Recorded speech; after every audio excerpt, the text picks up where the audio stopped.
Morning Gangtok. গ্যাংটকে আমাদের দ্বিতীয় দিন।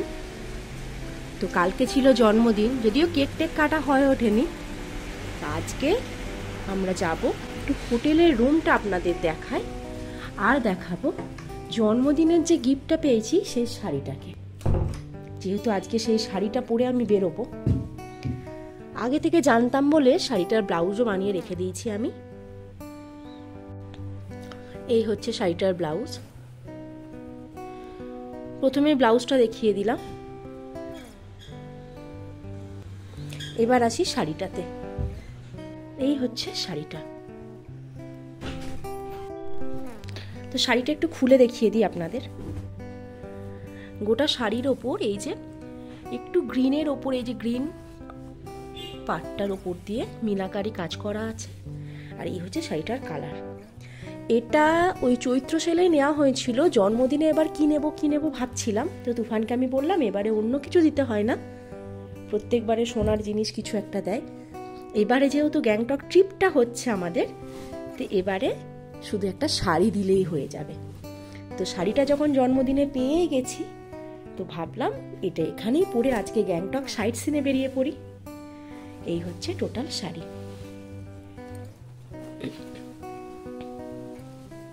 তো চলুন বন্ধুরা, দেখা হবে গ্যাংটক সাইট সিনে। আর অনেক কিছু আপনাদেরকে দেখাতে চলেছে গ্যাংটক সাইট সিনে। 10 পয়েন্টসে কি আছে।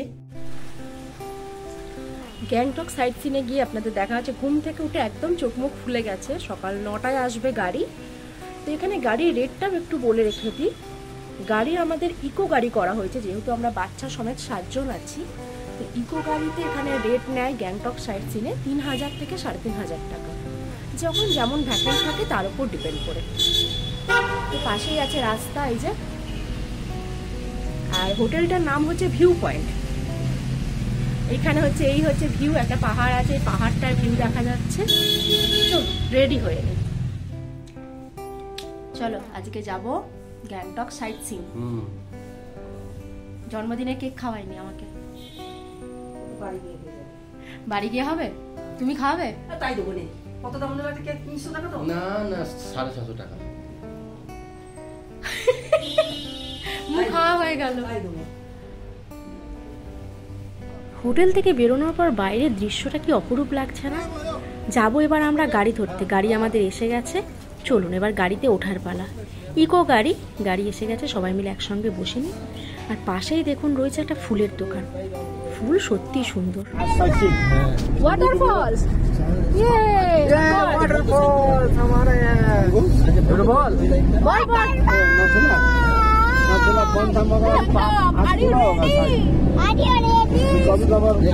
ऐसा हो जाता है कभी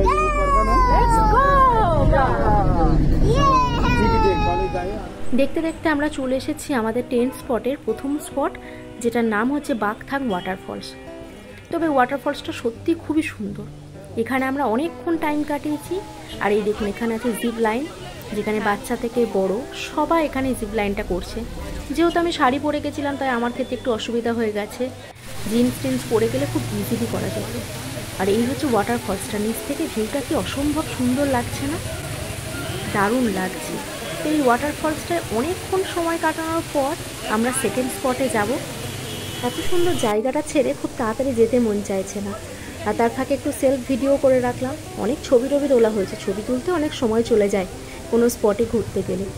তো এখানে আরেকটা জিনিস কি আছে, লোকাল ড্রেসের সাথে ছবিও হচ্ছে। বহু মানুষ এরকম লোকাল ড্রেস পরে নিচ্ছে, লোকাল ড্রেস পরে নিজেরা নিজেদের মতো ছবি তুলছে। এই দেখুন কি সুন্দর পোজ দিয়ে সবাই ছবি তুলছে।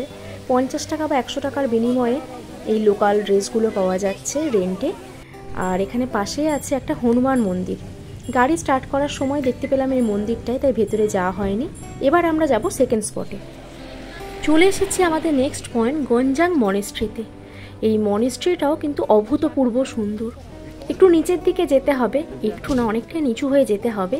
এটাকে ভিউ পয়েন্ট হিসেবে ধরে নেওয়া যায়। তো এই আমরা মনেস্ট্রির ভেতরে প্রবেশ করছি। মনেস্ট্রি বৌদ্ধ মন্দির, আমরা যেটাকে মন্দির বলে থাকি। এখানে হচ্ছে এই হচ্ছে বৌদ্ধ মন্দির। 10 টাকা কুপন কেটে যেতে হবে। আর খুব সুন্দর একটা ফিলিংস আসবে এখানে গেলে পারে। তো আমরা রীতিমতো সবাই মিলে একসাথে যাচ্ছি। এবার গিয়ে আপনাদেরকে ভিতরটা দেখায়। একধারে মনেস্ট্রির বিভিন্ন বিল্ডিং আছে আর অপর পাশে আছে ভিউ পয়েন্ট। তো এবার আমরা আস্তে আস্তে ভিউ পয়েন্টের উদ্দেশ্যে যাচ্ছি। এই দেখুন বন্ধুরা, চলে এসেছি। অসম্ভব সুন্দর এই জায়গাটায় গিয়ে, মানে আমাদের আসতেই মন চাইছিল না। তো মা একটা কাজ করেছে, এখানে গিয়ে নিজের চশমাটাই হারিয়ে চলে এসেছে। আকাশটা দেখেছেন কি সুন্দর দেখতে লাগছে। এখানে গিয়ে অনেক রকম পোজ দিয়ে ছবি টবি তোলা হয়েছে। আর এই হচ্ছে মনেস্ট্রিটা, গঞ্জাং মনেস্ট্রি। এর ইতিহাস সম্পর্কে আমার খুব একটা বেশি অবগত নই, কিন্তু ভেতরটা একবার আপনাদেরকে দেখায় চলুন। যেহেতু সেই টাইমে ভেতরে সবাই যাচ্ছিল, তো আমরাও গেছি, জানি না পারমিশন ছিল কি না। এর ভেতরটার অসাধারণ দেখতে লাগছিল, মানে একটা বেশ শান্তির জায়গা। এখানে গিয়ে অনেকক্ষণ বসেছিলাম। আর এই দেখুন, চলুন আপনাদেরকে দেখায়। স্বয়ং বুদ্ধ এখানে রয়েছে, অসম্ভব সুন্দর লাগছে। শতকোটি প্রণাম এরকম জায়গায় এসে। আর এদিকে কি আছে আমি অতটা ভালো করে জানি না, তাই নিজের অজ্ঞতাটাকেই প্রকাশ করলাম, যেহেতু জানা নেই। তো এই মন্দির মানে এই মনেস্ট্রিটার বিভিন্ন রকম ভিডিও নিয়ে আমরা এবার যাব অন্য পয়েন্টের উদ্দেশ্যে। চলে এসেছি third point, Tashi view point. তো বলাই হয়েছে ভিউ পয়েন্ট, তো উপরে গিয়ে আমরা এখান থেকে প্রাকৃতিক দৃশ্য দেখতে পাবো। তার জন্য অনেক সিঁড়ি বেয়ে ওপরে যেতে হবে, প্রায় 100টার ওপর সিঁড়ি বেয়ে ধীরে সুস্থে আমরা ওপরে যাচ্ছি। আর এই হচ্ছে ভিউ পয়েন্টের এদিকের লোকটা। ভিউটা যদিও আমরা পরে দেখছি। ওপরে আরেকটি বিল্ডিং আছে, যেটার ওপর যেতে গেলে আপনাকে 10 টাকার কুপন কেটে উপরে যেতে হবে। আর এই হচ্ছে ভিউ চতুর্দিকে, অসম্ভব সুন্দর লাগছে। এখানেও দেখুন আছে লোকাল ড্রেস পরে ছবি তোলার মতো ব্যবস্থা। প্রত্যেক জায়গাতে আপনি এটা পেয়ে যাবেন গ্যাংটকে। চলে এসছে আমাদের ফোর্থ পয়েন্ট। এই পয়েন্টটার নাম আমার খুব একটা ভালো করে মনে পড়ছে না, তাই আমি এখানে বললাম না। এটা একটা ওয়াটারফলস, যদিও ওয়াটারফলসটা প্রায় শুকিয়ে গেছে, খুব সরু হয়ে একটু পড়ছে। আর এখানেও এই দেখুন যে স্কাই ওয়াক, যে জিপ লাইন আছে, জিপ লাইনের ব্যবস্থা আছে 100 টাকার বিনিময়ে। জানি না এখন এটা চলছে কিনা। পঞ্চম জায়গায় চলে এসেছি, প্ল্যান্ট স্যাংচুয়ারি। এখানটা নিয়ে আর আলাদা করে কিছু বলার নেই। বিভিন্ন ধরনের ফুল আছে আর গাছপালা আছে। এখানটায় গিয়ে মূলত আমরা একটু রেস্ট নিয়ে নিয়েছিলাম। বৃষ্টি নামবে একবার, মেঘটা কেমন হয়েছে, ওইখানে বৃষ্টিটা নামবে। এখানে গাছ বিভিন্ন ধরনের, এই যে বটানি স্টুডেন্টদের এক্সকারশনে আসার জন্য সেরা জায়গা হচ্ছে এই প্ল্যান্ট স্যাংচুয়ারি। বিভিন্ন ধরনের গাছপালা পাওয়া যাবে, ফুল, তো সেটাই আমরা এখানে উপভোগ করছি। এত সবুজ চারিদিকে দেখে সত্যি মন ভরে যাচ্ছে। বিভিন্ন ধরনের ফুল আছে, তাদের বৈজ্ঞানিক নাম পুরো গাছের মধ্যে লেখা আছে। অত তো সম্ভব হয়নি, তাই এখানে খুব সামান্য দেখানোর চেষ্টা করেছি। আর ছোট্ট ছোট্ট ফুলগুলোরই কি অপরূপ রূপ না, যখন কাছ থেকে ভিউটা নেওয়া হয়। এই দেখুন কি সুন্দর দেখতে লাগছে। চলে এসছি আমরা সিক্সথ পয়েন্টে। এটাও একটা ভিউ পয়েন্ট, নামটা আমার মনে পড়ছে না সঠিকভাবে। এখানে প্রত্যেকটা জায়গাতেই ভিউ পয়েন্ট আছে, মানে প্রাকৃতিক দৃশ্যকে আপনি উপভোগ করতে পারবেন। আর দেখতেও অপরূপ সুন্দর লাগে। আর এই প্রত্যেকটা ভিউ পয়েন্টের কাছে কাছে ছোট ছোট বাজার হাটও বসেছে। দেখুন কথা বলতে বলতে আমরা 7th পয়েন্টে চলে এসেছি, যেটা হচ্ছে গণেশ টক। আর এখানে আছে একটা ভূতুরে ঘর, যদিও আমরা সেটাতে যাইনি, এমন কিছুই নেই। গণেশ টক মানে গণেশ মন্দির। এবার আমরা যাব মন্দির। চলে এসছি প্রায় মন্দিরের ওপরটায়, মানে সিঁড়ি বেয়ে ওপরে উঠে আমরা চলে এসছি মন্দিরে। আর বেশ ভিড় আছে, পুজো দেওয়ার ব্যবস্থা আছে, আপনারা চাইলে এখানে পুজো দিতে পারেন। আর মন্দিরে দেখুন সিদ্ধিদাতা গণেশকে কি সুন্দর লাগছে। তো এখানে প্রণাম করে আমরা এবার নিচের দিকে যাব। তার আগে একটু সাইডটা ঘুরে দেখে নিই। এখানেও কিন্তু ওপরে ওঠার একটু জায়গা আছে, ওপর থেকে ভিউ আরও সুন্দর পাবেন। মন্দিরে এসে একটু ঘন্টা বাজিয়ে নিয়ে এবার আমাদের নিচে ফেরার পালা। তো এখানেও ছিল লোকাল ড্রেস পরে ছবি তোলার মতো ব্যবস্থা। মন্দিরে পুজো দেওয়ার পর আমরা একটু খাওয়া দাওয়াটা সেরে নিলাম। দুপুর প্রায় 1টা বেজে গেছে। এবার আমরা যাচ্ছি 8th পয়েন্টের উদ্দেশ্যে। অনেকটাই ঘোরাফেরা করে ফেলেছি আর শরীরটাও বেশ টায়ার্ড লাগছে। চলে এসছি হনুমান টক। হনুমান টক মানে সেই হনুমান মন্দির। খুব সুন্দর মন্দির, অনেকটা জায়গা জুড়ে অবস্থিত। বাইরেটায় বেশ কিছু খাবারের দোকান আছে। সিকিম গ্যাংটক মানেই মোমো ম্যাগি, কিন্তু এর বাইরের দোকানগুলোতে বেশ সুন্দর ধোসা পাওয়া গেল। চলুন কথা বলতে বলতে মন্দিরের ভেতরে আমরা চলে এসেছি। মন্দিরটায় কিন্তু শুধুমাত্র হনুমান মন্দির নেই, পাশে আছে কৃষ্ণ, রাম, সীতা, বিভিন্ন ধরনের মূর্তি আছে। আর এখানে আছে হনুমান মন্দির। আর একটু ভেতরটা এবার যাই।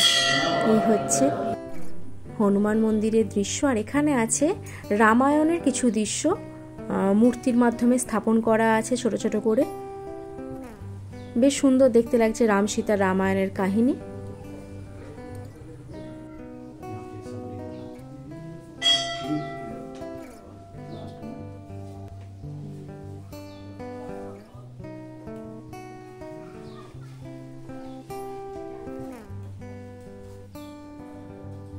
হনুমান মন্দিরের বাইরে অনেকটা খোলা জায়গা, আর এই খোলা জায়গাটা যদিও রেলিং দিয়ে ঘেরা আছে, মেঘটা যেন এসে মনে হচ্ছে আমাদের ছুঁয়ে দিয়ে চলে যাচ্ছে। ধরো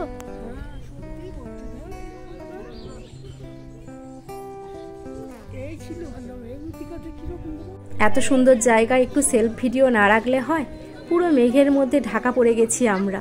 আমাদের 10 পয়েন্ট সাইট সিনে আমরা একটা পয়েন্টকে স্কিপ করেছি, তখন আমাদের শরীর একদম বইছিল না। এটা হচ্ছে আমাদের last point, 10th point, sales emporium.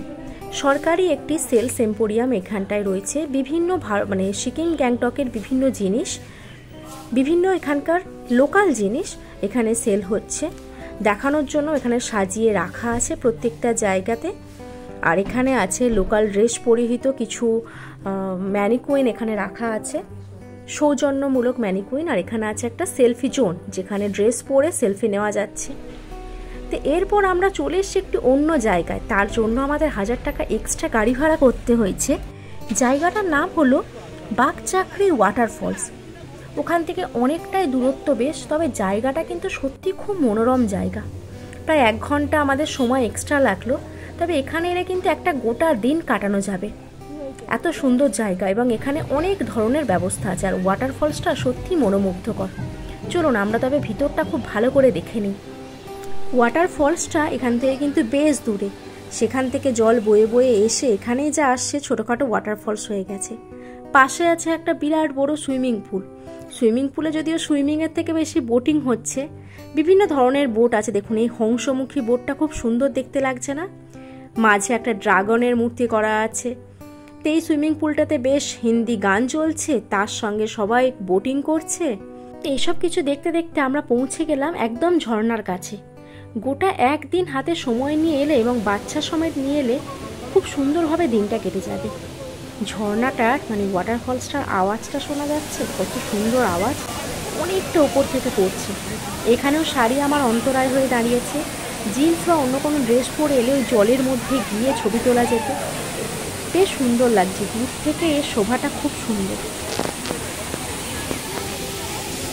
এখানে ওই জিপ লাইনের ব্যবস্থা আছে, দেখুন এখানে সবাই জিপ লাইন করছে।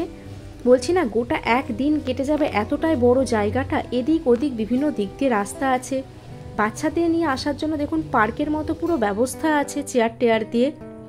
আর আছে ছবি তোলার মতো খুব সুন্দর সুন্দর জায়গা। এখান থেকে ফিরতে আমাদের প্রায় সন্ধে হয়ে গেছিল, তাই খুব যে অনেকটা সময় কাটাতে পেরেছি তা কিন্তু আমরা পারিনি। প্রায় 6টা বাজতে গেছিলো আমাদের ফিরতে ফিরতে, তাই আমরা বিকেল 5টা নাগাদ এখান থেকে বেরোনোর সিদ্ধান্ত নিয়েছিলাম, আর 6টার মধ্যে ফিরে পড়েছিলাম। ফিরে এসে কিন্তু ফ্রেশ হয়ে আমরা চলে গেছিলাম এমজি মার্গে। আগের দিনে ব্লেজারগুলো ভিডিওতে দেখেছিলেন, তো সেই ব্লেজারগুলো আজকে কেনার জন্য মনটা বড্ড টেনেছে, তাই চলে গেছিলাম ব্লেজারটা নিতে। আর এই দেখুন পরেও দেখে নিয়েছি, ওয়াইন কালারের একটা উইন্টার ব্লেজার, আমার তো বেশ পছন্দ হয়েছে। ভেবেছিলাম যেখানে বরফ থাকবে সেখানে এরকম ব্লেজার পরে একটা ভিডিও বানাবো, ঘুরতে যাব। তো এখানে তো এখন বরফ পাইনি, ভবিষ্যতে কোথাও বরফের জায়গায় ঘুরতে গেলে এই ব্লেজারটা পরবো, তখন কোনো একটা ভিডিওতে দেখতে পাবেন। তো এই ব্লেজারটা মূল্য নিয়েছে প্রায় 2200 টাকা, প্রায় না অ্যাকিউরেট 2200 টাকা, একটু বেশিই পড়ে গেছে। তো এবার তুফানকে নেওয়ার জন্য জোর করছি। আর এই যে তুফান নিয়ে নিয়েছে একটা ব্লেজার, অ্যাশ কালারের উইন্টার ব্লেজারই, তো বেশ ভালো লাগলো আমার এটাও, যেটাও 2500 টাকা নিয়েছে। তো এইসব নিয়ে ছবি তোলার পর আমাদের দিনটা শেষ হয়েছে। আর এই ছিল আজকের দিনের কিছু কিছু সুন্দর মুহূর্ত, যেগুলো আমি ভিডিও শেষে আপলোড করে দিলাম। তো ভিডিওটা কেমন লাগলো জানাতে ভুলবেন না, ভালো লাগলে লাইক শেয়ার সাবস্ক্রাইব করবেন। পরবর্তী পর্বে আমি দেখাতে চলেছি ছাঙ্গু লেক বাবা মন্দির আমরা কেমনভাবে ঘুরলাম, নাথুলা পাসটায় বা কীভাবে গেলাম, সেই সব নিয়ে ছোটোখাটো একটা ভিডিও। তো সঙ্গে থাকবেন, আশা করি আপনাদেরও ভালো লাগবে। তো 3 রাত 4 দিনের জন্য গ্যাংটক আমাদের তো বেশ ভালো লাগলো, আপনাদের কেমন লাগলো অবশ্যই জানাবেন।